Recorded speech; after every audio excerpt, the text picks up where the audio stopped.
of war. We don't want war. What do we want? What do we want? Yoruba nation.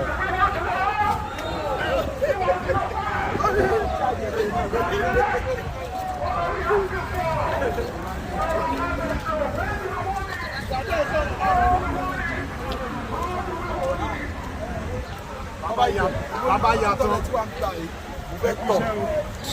ẹgbẹ́ àtọ̀ sára ojú náà wà lóko pa yín.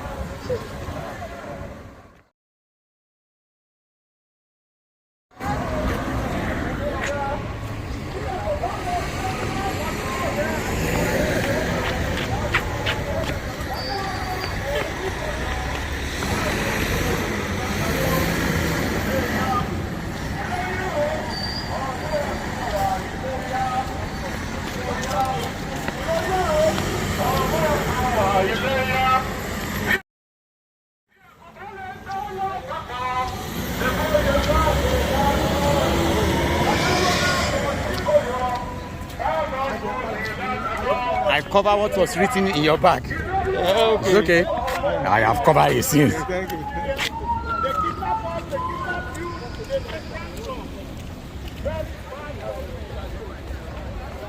Yoruba nation! Yoruba nation! Yoruba nation! Yoruba nation not going back!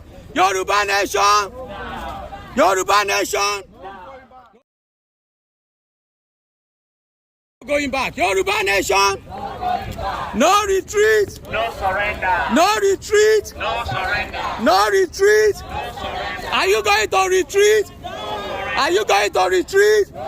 No retreat. No surrender. What do we want? Yoruba nation. What do we want? Yoruba nation. When do we want it? When do we want it? How do we want it? How do we want it? This is a nation of law, United States of America. This is a nation that respects human rights. This is a nation that respects your right to freedom. This is a nation that respects your right to justice. This is a nation that respects your right to freedom of speech, to freedom of association, and freedom of disassociation. 3 gosas for United States of America. Gosa, gosa, gosa. 3 gosas for United States of America. Capitol Police. Gosa, gosa, gosa. 3 gosas for President Biden. Gosa! Gosa! Gosa! 3 gosas for Kamala Harris. Gosa! Gosa!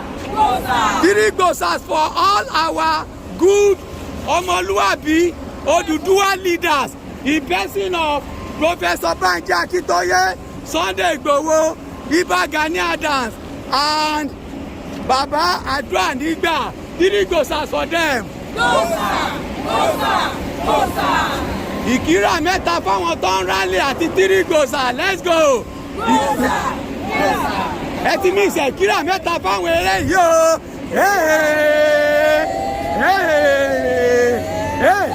3 gosas fáwọn eléyìí o.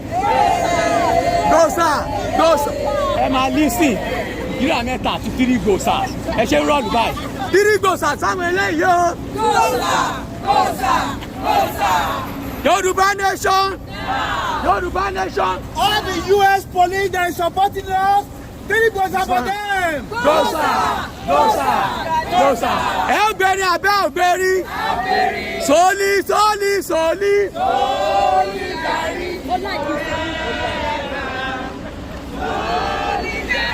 forever. Solidarity forever.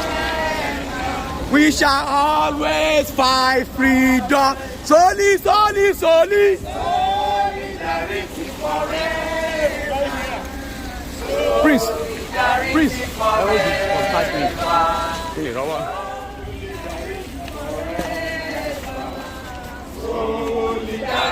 forever.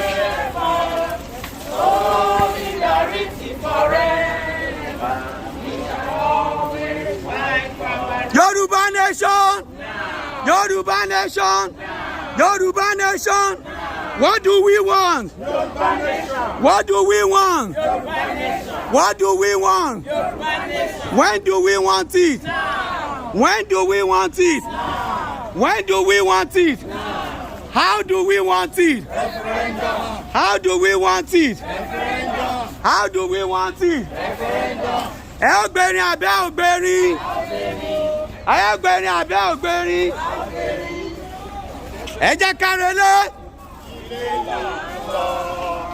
Àgbẹ̀ kó roko kó gbàgbé ilé.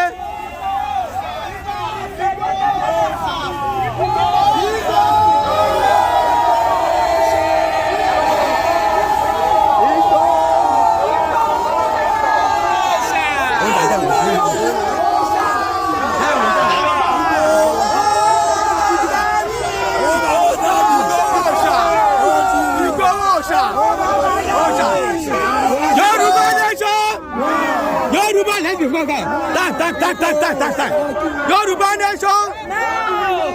Yoruba nation. What do we want? Yoruba nation. Why do we want it? How do we want it? How do we want it? Referendum. How do we want it? Why are we here? Yoruba nation. Why are we here? Yoruba nation. Why are we here? What do we want? Yoruba nation. Now. Yoruba nation. Now. Once again. We are calling on the whole world. The good people of the world. The President of America. The Prime Minister of Britain. The American Congress. So please pay attention to what is going on in Nigeria. There is no massive genocide going on in Nigeria. Ààrẹ náà na create awareness ló wà fún. Ẹ ṣe wọn bá tẹ̀lé ṣe máa wọrí. Ṣẹ́rí à ń create awareness láwọn àyàn ń rìpọ̀tù àwọn ọ̀gá. Odùduwà la máa ṣe, Odùduwà la máa ṣe o, oníṣọ̀tẹ̀ ara wa. Odùduwà la máa ṣe, Oda. la máa ṣe o, oníṣọ̀tẹ̀ ara wa. Up Yoruba nation. Up Yoruba nation.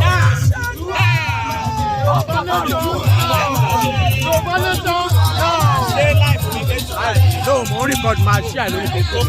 3 minutes after that. Okay. Mo lè post ẹ̀ lórí Facebook. Báwo ni ẹ? Okay. Bẹ́ẹ̀ni, it's true. Okay, yeah. Okay.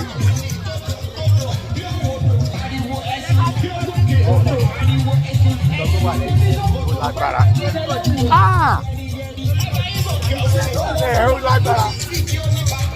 Bàbá Àròpọ̀ in the house all the way from Seattle, Washington. Bó ṣe wà nìyẹn representing the Yoruba Kingdom TV.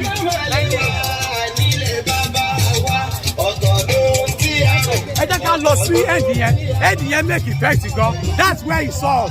End up. Ẹ má mà lé wa nílẹ̀